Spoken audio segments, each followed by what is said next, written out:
এই শোনো না গো, আমাদের পশিডারি চ্যানেলটা সাবস্ক্রাইব করে পাশে থাকা বেল আইকনটি বাজিয়ে দিও প্লিজ। আর গল্পটি ভালো লাগলে অবশ্যই লাইক কমেন্ট শেয়ার করে দিও।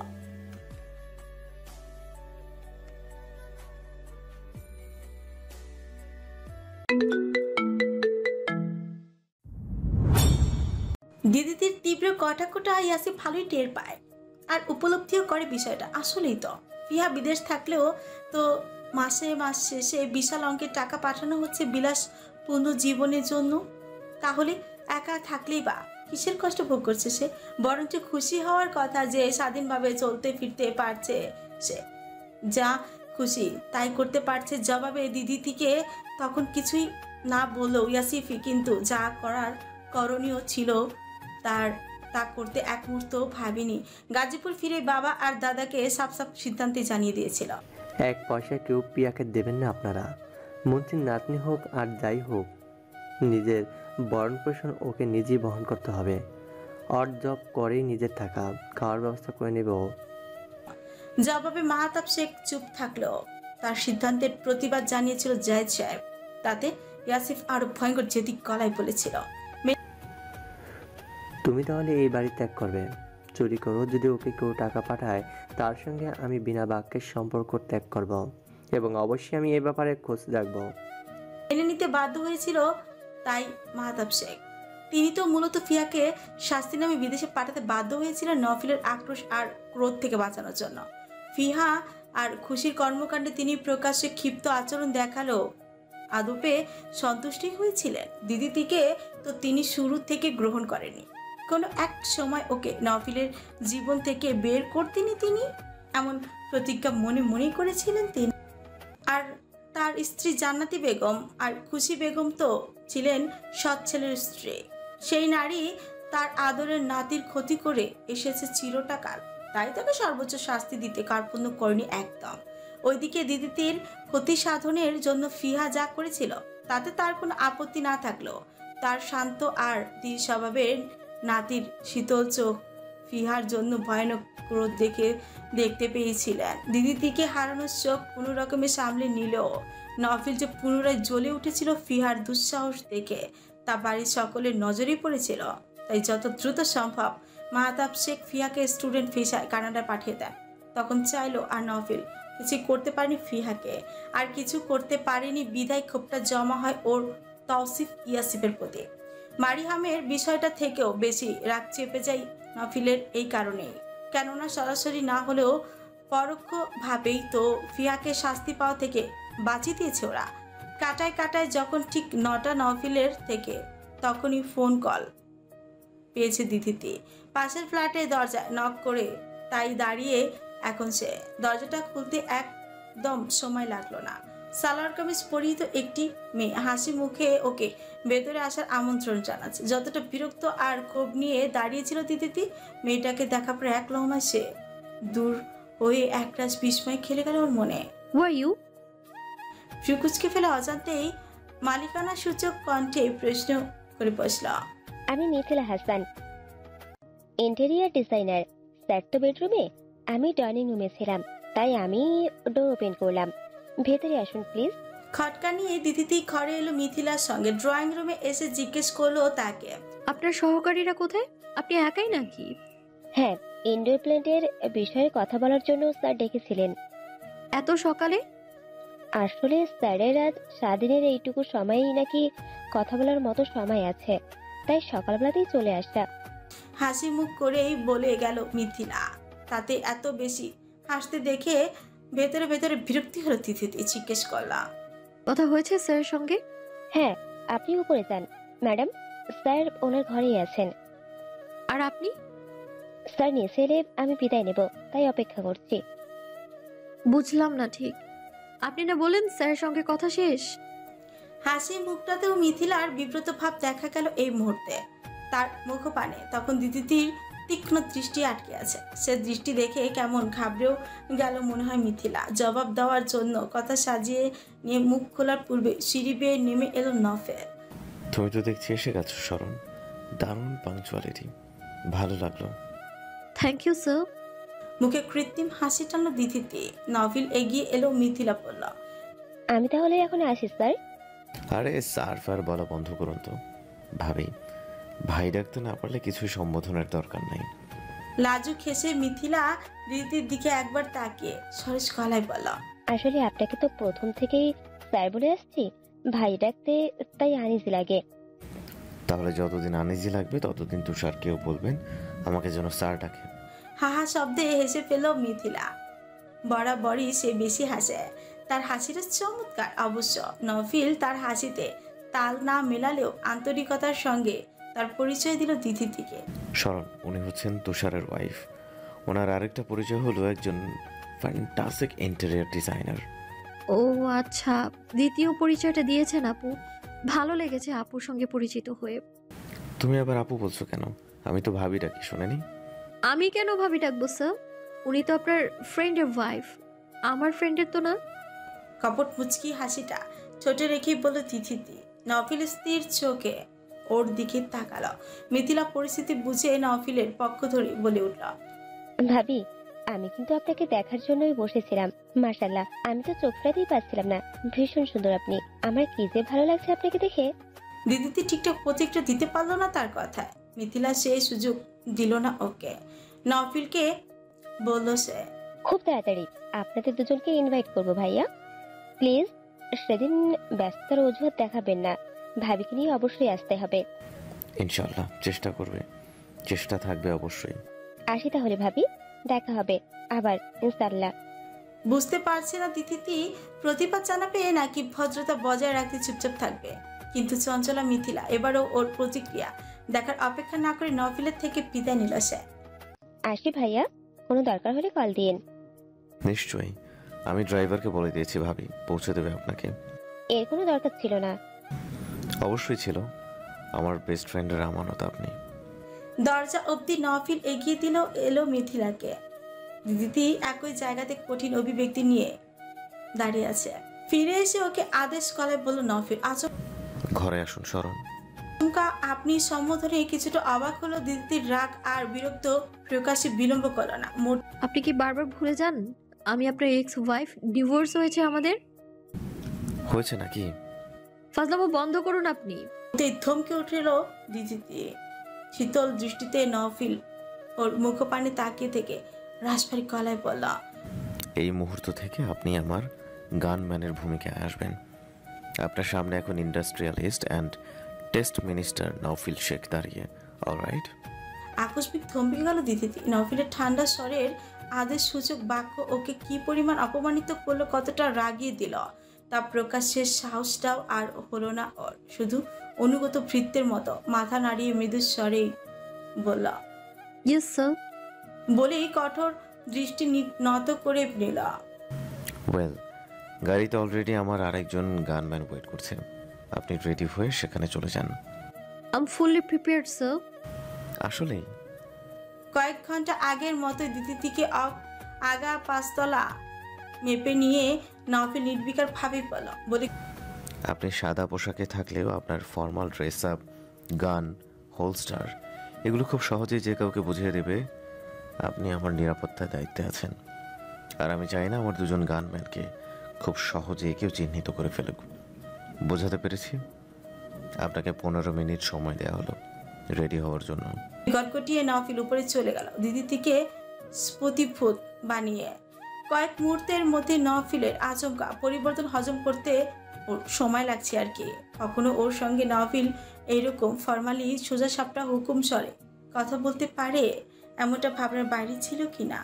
মুখ হয়ে এসে নিজের ফ্ল্যাটে ফিরে এসে আয়নার সামনে দাঁড়ালো। আগে ধূসর রঙের ফর্মাল প্যান্টের সঙ্গে সাদা শার্ট ইন করে, কোমরে গান হোলস্টার রাখা আর সোনালি কালো মিশেলে চুলগুলো উঁচু করে পনিটেল পুরো দস্তর। এই অফিস শ্বাসটাতেই কেবল গান হোলস্টারটা বাদ দিলেই যথেষ্ট ছিল। অথচ নাকি পুরো পোশাকটা পরিবর্তন করতে হবে আবার। রীতিমতো কুত্ত হয়ে উঠল দিদিতে। কারণ ওর বুঝতে অসুবিধা হচ্ছে না নফিল তখনের মতোই ওর ওয়েস্টার্ন সজ্জা সহ্য করতে পারছে না এবং সেই সাথে চাইছে না বাইরে ও এই সজ্জায় বের হোক। কিন্তু তা মেনে নিলে নফিল ধরেই নিবে সে আজও তার চাওয়া, তার পছন্দকে প্রাধান্য দেয়। কিন্তু সেটা পুরোপুরি মিথ্যা। দিদিতি নিজের মর্জির মালিক, নিজের রুচি, নিজের পছন্দই ওর একমাত্র পছন্দ। সেখানে তাই কোনো কথাই আসে না নফিলের কথা মতো পোশাক পরিবর্তন করা। আবার পরিবর্তন না করলেও যে বেয়াদব লোকটা কথার প্যাচে ফেলে বাধ্য করবি ওকে। তাই ভাবনা চিন্তা করে দিদি গলায় কালো রঙের একটা স্কার্ফ বেঁধে ফর্মাল প্যান্টটাও পরিবর্তন করে খাকি রঙের ওভেন প্যান্ট পরে নিল। আর গান হোলস্টারের পরিবর্তে গানটা নিল নিজের হ্যান্ডব্যাগে। এরপরও নফিল ক্ষিপ্ত হবে জানে সে, কিন্তু তার রাগ বা ক্ষিপ্ততা ও গায়ে নেবে না। নফিলের ফ্ল্যাটের সামনে দাঁড়িয়ে দিদি তাকে কল করলো। নফিল দ্রুত এসে দরজাটা খুলে দিল, কিন্তু ওকে নিশ্চুপ কয়েক পল আপাত মস্তক দেখে দীর্ঘ একটা শ্বাস ফেলো শুধু। তারপর গম্ভীর স্বরে বলা, দাঁড়ান এখানে, আসছি আমি। ওকে দাঁড় করিয়ে রেখেই সে ভেতরে চলে গেল। ঠোঁটের এক পাশ কামড়ে কপাল কুচকে দিদিটি ওর যাওয়ার পানে চেয়ে রইল। তখন ভাবতে থাকলো শয়তানটা কিছুই বললো না কেন ওকে। আবার ঘরেই বা ফিরে গেল কি কারণে? জবাবটা পেল দিদিটি গাড়িতে ওঠার পর। নফিলের সরকারি গাড়িটাতে তার দ্বিতীয় জ্ঞানম্যান আর ব্যক্তিগত সহকারী প্রথমে বের হলো মন্ত্রণালয়ের উদ্দেশ্যে। ওই গাড়িতে ইচ্ছাকৃতই গেল না নফিল, এমনকি দিদিটিকেও যেতে দিল না। মন্ত্রণালয়ের অধীনে থাকা এক দপ্তর থেকে নেয়া জিপ গাড়িতে চেপে বের হলো সে দিদিটিকে নিয়ে। তার গাড়ির পেছনে আরেকটি গাড়িতে রওনা হলো পুলিশ ফোর্স। ড্রাইভারের উদ্দেশ্যে ভরাট কণ্ঠে আদেশ করলো নফিল, রাজন, তোমার পূর্ণ মনোযোগ কেবল সামনে থাকবে, ওকে? Okay sir. নফিলের পাশে দিদিটি ভার মুখ করে বসে আছে। ভেতরে ভেতরে সে অসহনীয় রাগে ফেটে পড়েছে। নফিল তা নীরবে খুব উপভোগ করছে। তখন সে ঘরে ফিরে গিয়েছিল তার ক্যাবিনেটে থেকে দিদির হিজাব নিয়ে আসার জন্য। 4 বছর আগে দিদিটি শেখ বাড়িতে ওর সমস্ত কিছু ফেলে গিয়েছিল। তা নফিল এতকাল যত্নের সঙ্গে নিজের কাছেই রেখেছিল গুছিয়ে।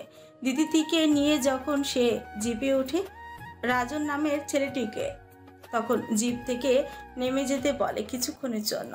তারপর দিদিটিকে নিয়ে জিপের ভেতরে এসে ওকে হিজাবটা ধরিয়ে দিয়ে প্রচণ্ড কর্কশ সুরেই বলে, ওয়ার হিসাব খুইকলে আমার গানম্যানের স্টুডেন্ট পোর্শনে আমার চোখ বিচ্ছে ঘন ঘন।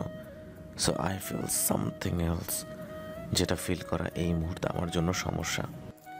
ল্যাপটপের স্ক্রিনে দুজোড়া চোখ নিরলস দৃষ্টিতে মিনিট খানিক ধরে আটকে আছে। একটা সময় মাভিসা প্রলম্বিত শ্বাস ফেলে নজর ফেরালো ইয়াসিফের ধারালো চাহনি চুমুকের মতো এটিই ধরল। খেয়াল করলো মাভিসা রুক্ষ ভাষী সুন্দর পুরুষটা নমনীয় চোয়ালো ধারালো কঠিন হয়ে উঠেছে ধীরে ধীরে। ওর কাঁধের উপর হাত রেখে মাভিসা ফিসফিসিয়ে বলল, এবার কাম ডাউন ইয়াসিফ, উত্তেজিত হয়েও না প্লিজ। ইয়াসিফও লম্বা একটা শ্বাস নিয়ে ল্যাপটপ থেকে দৃষ্টি ফেরালো মাভিসার পানে। মৃদুস্বরে বলে উঠল, থ্যাংক ইউ মাবিশা, তুমি আমাকে প্রত্যাশা থেকেও অনেক বেশি হেল্প করেছো। Thank you so much. Thanks বলার প্রয়োজন নেই ইয়াসিফ, মাভিসা আবারও একটা দীর্ঘশ্বাস ফেলল। কারণ আমি তোমার স্বার্থে হেল্প করিনি, করেছি ওর জন্যই। ওর এমন painful, homeless, lonely living life আমাকে, আমার মম ড্যাডকে আর সব থেকে বেশি আঙ্কেল অ্যাডওয়ার্ডকে কষ্ট দিচ্ছে। আমরা ওকে ফেরাতে পারছি না, বোঝাতে পারছি না কিচ্ছু। জানি ওর জীবনের বিষাদময় গল্পটা মেনে নেওয়া খুব কঠিন, কিন্তু তাই বলে কোনো লক্ষ্য ছাড়া, কোনো গন্তব্য ছাড়া ও এভাবে যাযাবরের মতো ঘুরে বেড়াবে? আমি বলা যায় বাধ্য হয়েই তোমার শরণাপন্ন হয়েছি।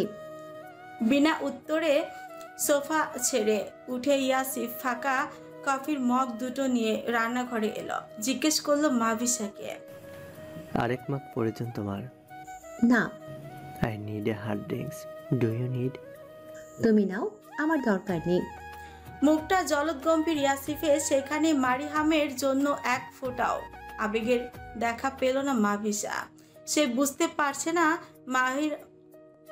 মারিহামের হদিস জানিয়ে কি ভুল করলো। মারিহামের প্রতি ইয়াসিফের রাগ থাকা অবশ্য স্বাভাবিক, তা জানে মাভিসা, কিন্তু তার বিশ্বাস ছিল যতই রাগ পুষে রাগও কি আছে, মারিহামের সঠিক পরিচয় উদ্ঘাটন হওয়ার পর কোনো ক্ষতি সে করবে না মারিহামের। কিন্তু এখন যে ওর অভিব্যক্তি দেখে দ্বিধাদ্বন্দ্ব সৃষ্টি হচ্ছে তার মনে। ভাবনা চিন্তার মাঝে হঠাৎ কাচের টি টেবিলে আওয়াজ হতে চমকে উঠল মাফিসা। মদের বোতল আর গ্লাসটি টি টেবিলে রেখে আবারও রান্নাঘরে গেছে ইয়াসেফ। কাচের বাটি ভর্তি কিছু স্ন্যাক্স নিয়ে ফিরে এলো সে।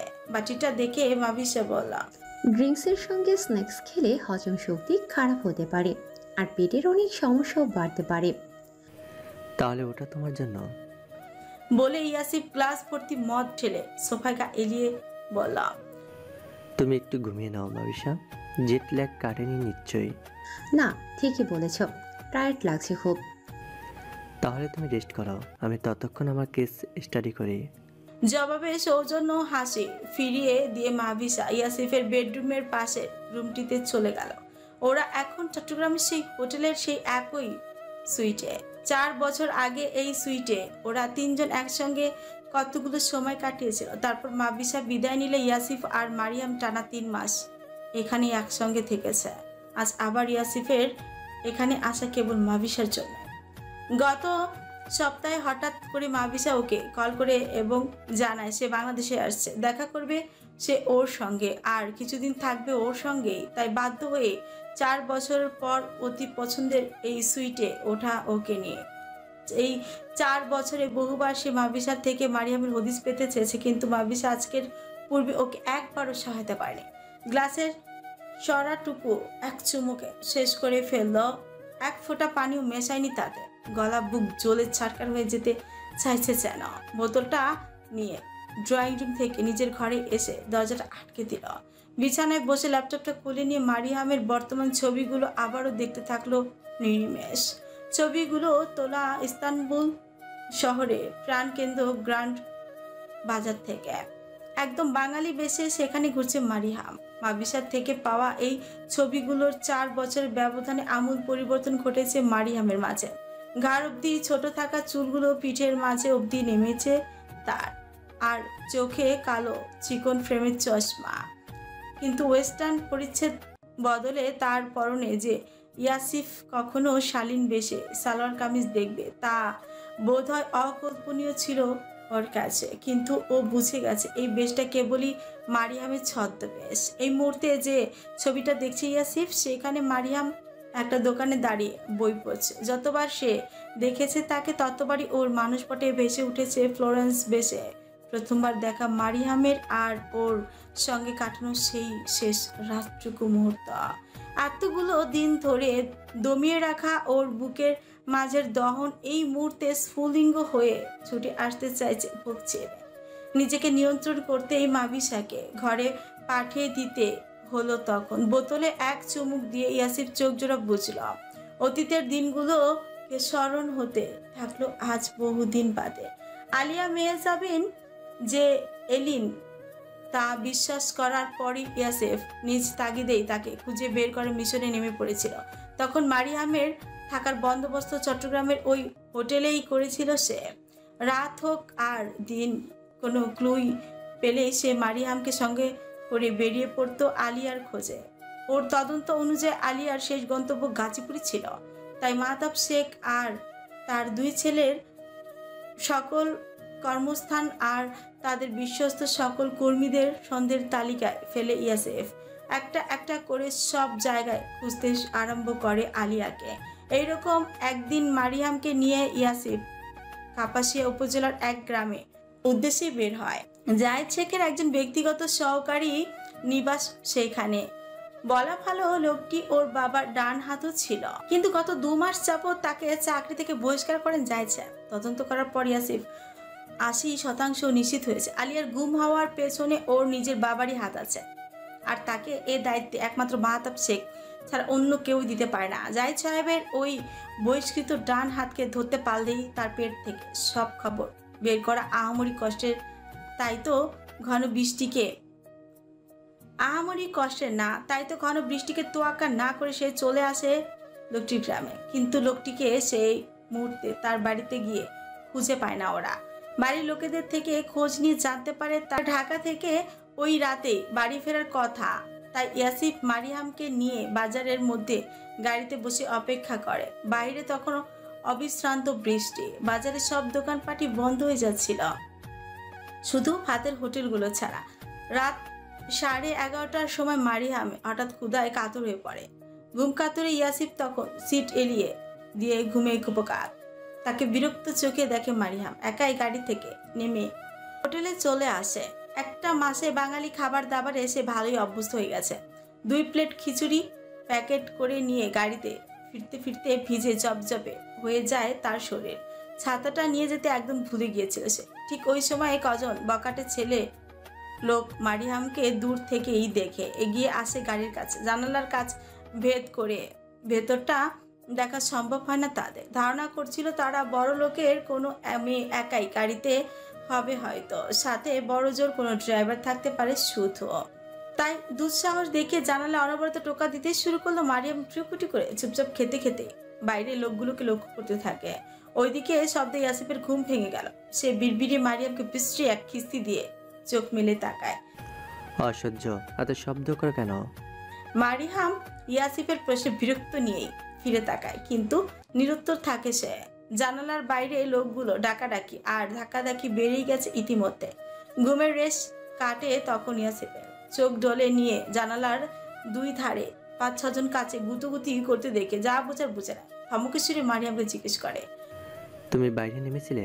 মারিয়াম তখনও জবাব দেয় না। নির্বিকার ঢঙে চুপচাপ খেতে থাকে কেবল। কারণ ইয়াসিফের ঠিকঠাক হুঁশ থাকলে সে নিজেই দেখতে পাবে ব্যাপারটা। দেখেও তাই ইয়াসিফ ওর নিজের কোলের ওপর খিচুড়ির একটা প্যাকেট পড়ে আছে, যেটা এত সময় লক্ষ্যই করেনি সে। কিন্তু খুশি হওয়ার বদলে ভয়ানক মেজাজ খারাপ নিয়ে মনে মনে আরো বিশ্রী কয়েক গালি দেয় মারিয়ামকে।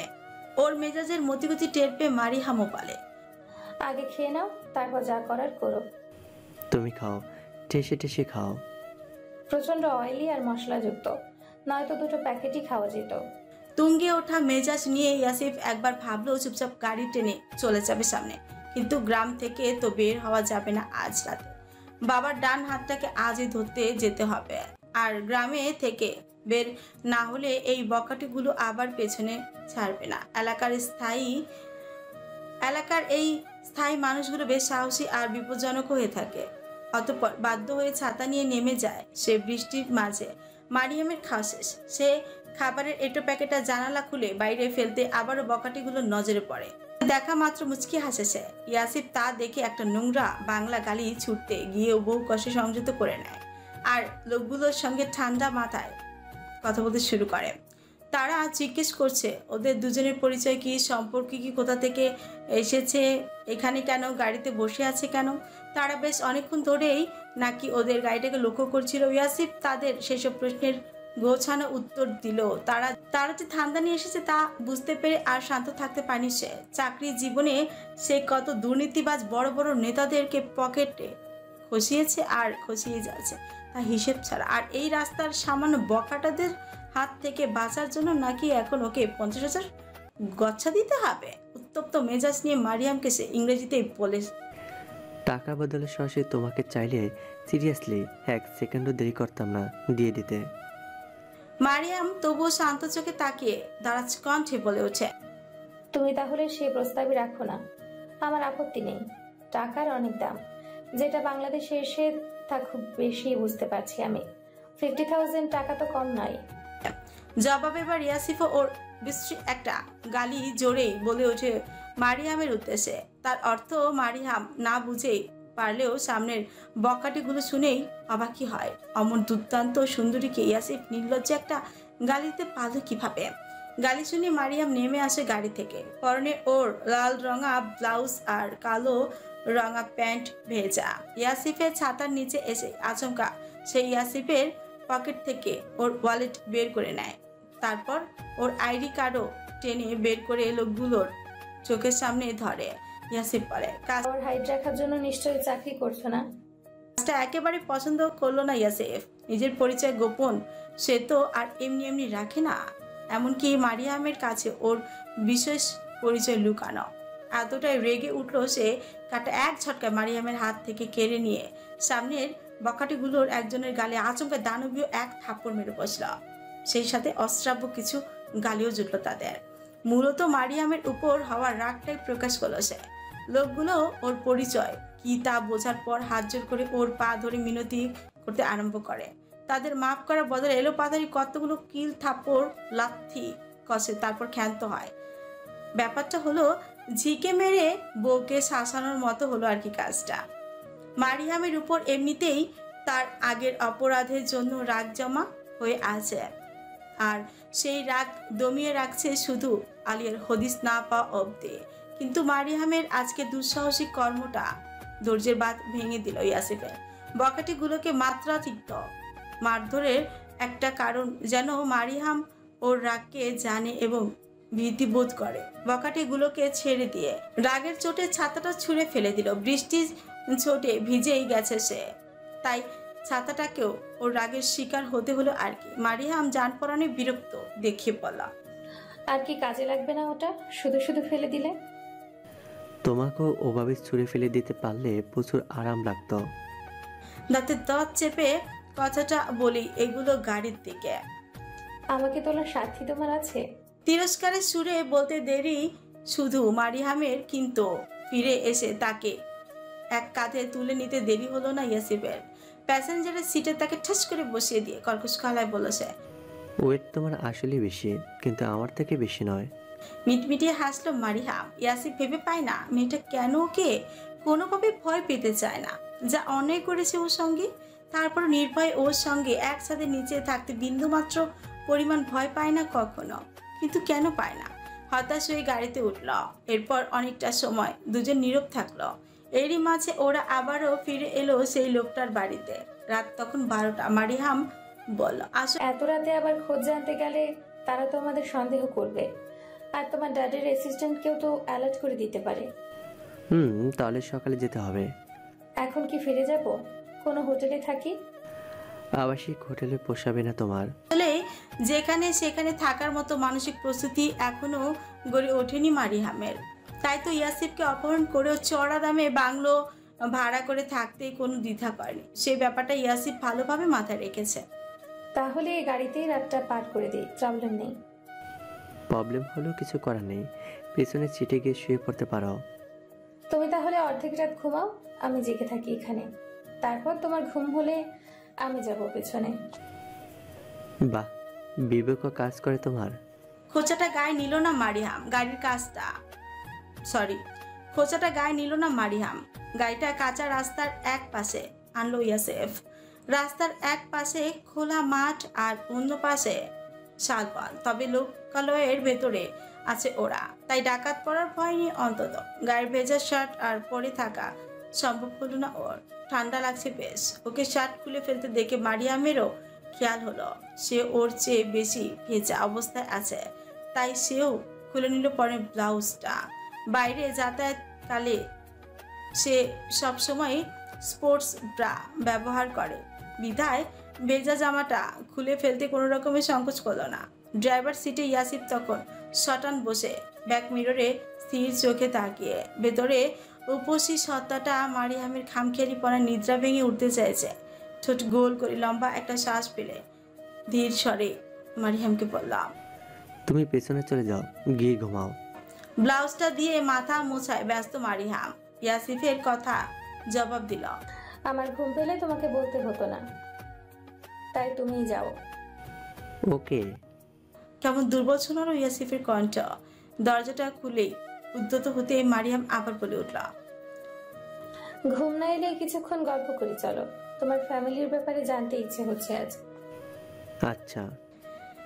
নারী পুরুষের অন্তরঙ্গতার গভীর অনুভব ইয়াসিফ পেশা জীবন থেকেই পেতে শুরু করে। অধিকাংশ বাড়ি কোনো না কোনো মিশনের সাথে চকলেট বয় নামে আখ্যায়িত পাওয়া সুন্দর পুরুষদের মতোই বহু নারীদের সঙ্গে ওঠা বসা করতেই হতো ওকে। আবার মিডিয়া পাড়ার রূপসীদের নজরেও আটকে যায় সে একটা সময়। সেই থেকেই তথাকথিত অসংখ্য প্রেমিকা জুটতেই থাকে ওর। কিন্তু দীর্ঘ সময় শারীরিক বা মনের টান কারোর জন্য কখনো অনুভবই হয়নি।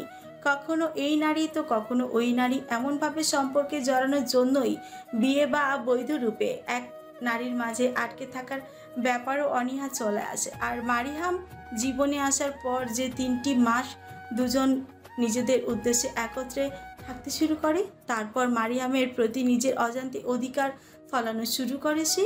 অভ্যাসে পরিণত হয়ে যায় মারিহাম ওর। তাই তো মারিহামের আকস্মিক বিশ্বাসঘাতকতা খুব বেশি ক্রুদ্ধ করে তোলে ওকে। বিয়ে বা বৈধ সম্পর্কের প্রতি অনীহাটা বেড়ে যায় আরও।